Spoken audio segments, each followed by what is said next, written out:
Berpisah dengan dunia adalah hal yang tidak boleh tidak. Maka berapa perbandingan adanya di dunia, kepada tidak adanya, pada azali, kekal, dan pada selama-lamanya. Maka hendaklah diperhatikan, bagaimana ia segera meninggalkan kesenangannya, dengan kata seorang kafir Jimmy, orang kafir yang di bawah naungan pemerintahan Islam, yang tidak tegak mukjizat atas ketabibannya. Lalu ia bertanya, bagaimana patut dengan akalku, bahwa adalah perkataan nabi-nabi yang dikuatkan dengan mukjizat-mukjizat pada pihakku itu, kurang dari perkataan seorang Nasrani, yang mendakwakan ketabiban bagi dirinya, tanpa mukjizat atas ketabibannya. Dan tidak disaksikan atas perkataannya itu, selain oleh orang-orang awam? Bagaimana adanya azab neraka pada pihakku, lebih ringan daripada azab, kesengsaraan, sakit. Dan setiap hari di akhirat itu adalah kadar 50.000 tahun dari hari dunia. Dengan bertafakur ini dengan sendirinya, ia akan mengobati kelezatan yang mengerasi atas dirinya. Dan ia memaksakan dirinya kepada meninggalkan kelezatan itu. Dan ia mengatakan, apabila aku tidak mampu meninggalkan kelezatanku pada hari-hari usiaku dan itu adalah hari-hari yang sedikit, maka bagaimanakah aku mampu atas yang demikian, pada masa yang berabad-abad lamanya itu? Apabila aku tidak mampu atas kepedihan sabar, maka bagaimanakah aku mampu atas kepedihan neraka? Dan apabila aku tidak bisa sabar dari hiasan duniawi, serta keruh dan kotornya dan bercampur jernihnya dengan keruhnya, maka bagaimanakah aku akan sabar dari nikmat akhirat? Adapun janjinya akan taubat itu, maka hendaklah diobatinya dengan berpikir, bahwa kebanyakan teriakan penduduk neraka itu, dari janjinya akan bertaubat. Karena orang yang menjanjikan dirinya akan berbuat itu, adalah membangun sesuatu keadaan atas apa yang tidak ada kepadanya. Yaitu, kekal, terus hidup. Semoga, dia itu tidak kekal. Dan kalau ia kekal, terus hidup, maka ia tidak sanggup meninggalkannya besok. Sebagaimana ia tidak sanggup meninggalkannya hari ini. Maka mudah-mudahan kiranya, adakah dia lemah sekarang, selain karena kekerasan nafsu syahwat. Dan nafsu syahwat itu tiada akan bercerai dengan dia esok hari. Akan tetapi, akan berlipat ganda, karena menjadi teguh kuat, disebabkan terbiasa. Maka tidaklah nafsu syahwat yang telah dikokohkan oleh manusia dengan kebiasaan, seperti yang tidak dikokohkannya. Dari penjelasan ini, teranglah orang-orang yang menjanjikan nanti akan bertaubat itu, akan binasa. Karena mereka itu menyangka akan ada perbedaan di antara orang-orang yang serupa. Dan mereka tidak menyangka, bahwa hari-hari itu serupa, tentang meninggalkan nafsu syahwat padanya itu selalu sukar. Dan orang yang menjanjikan akan bertaubat itu, tidak ada contohnya, selain contoh orang yang berhajat mencabut sepohon kayu. Lalu dilihatnya pohon kayu itu kuat, yang tidak akan tercabut, selain dengan sangat sukar. Maka yang mengatakan, akan aku kemudiankan mencabut pohon itu setahun. Kemudian, akan aku kembali kepadanya. Ia tahu, bahwa pohon kayu itu kian tetap hidupnya, maka kian bertambah kuat urat akarnya. Dan dia setiap kali bertambah umurnya, maka kian bertambah lemahnya. Maka tiadalah kebodohan dalam dunia, yang lebih besar dari kebodohannya.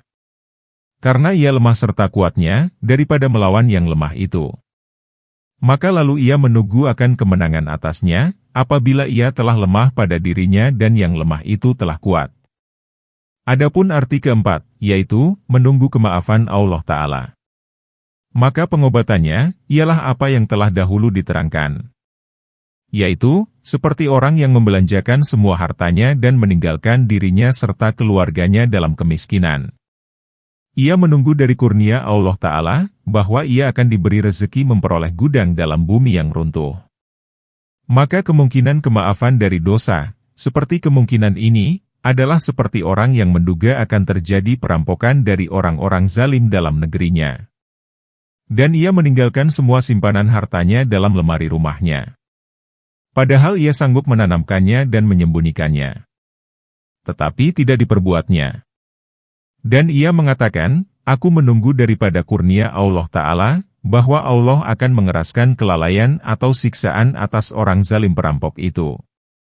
Sehingga ia tidak mempunyai peluang ke rumahku. Atau apabila ia telah sampai ke rumahku, niscaya ia mati di pintu rumah. Sesungguhnya mati itu mungkin dan lalai itu pun mungkin.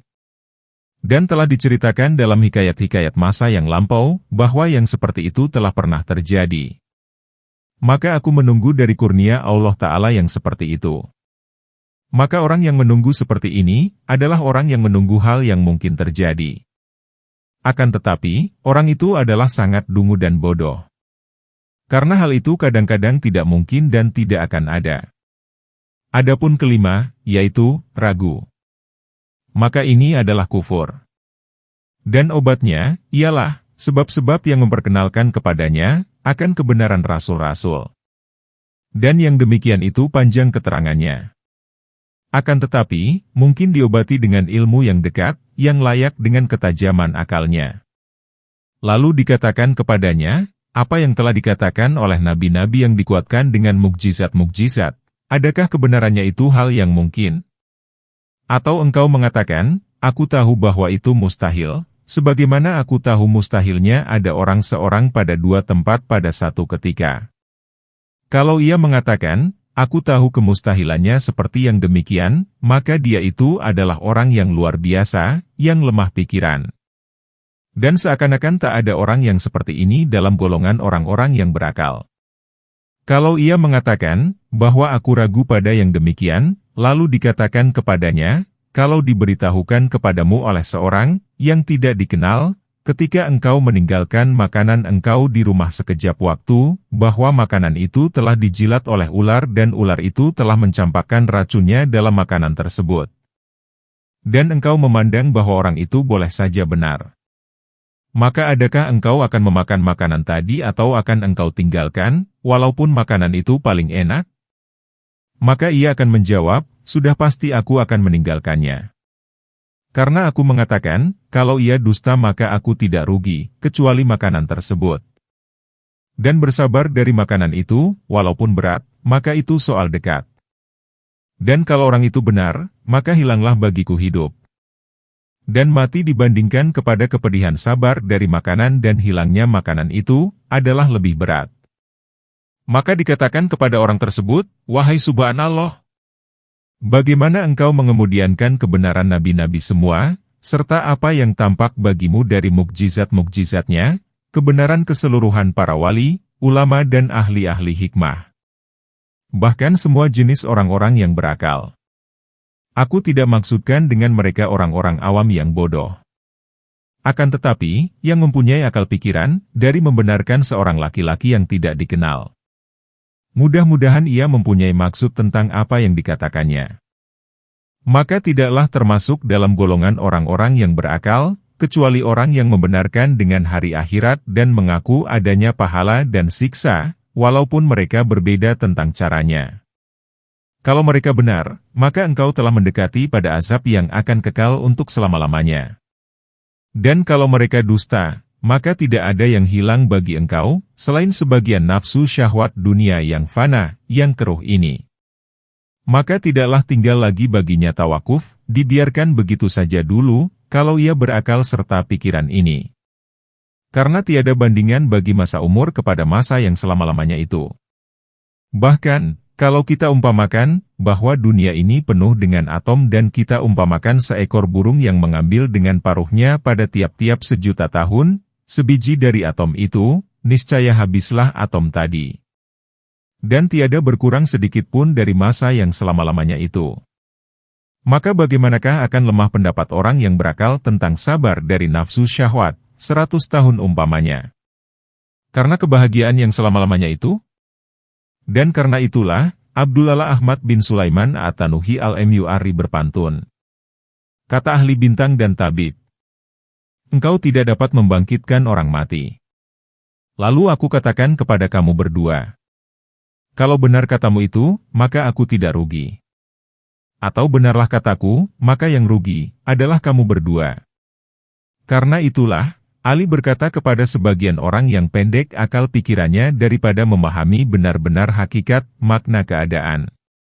Dan orang itu ragu tentang akhirat, kalau benarlah apa yang engkau katakan, niscaya kita ini terlepas semua dari kebinasaan.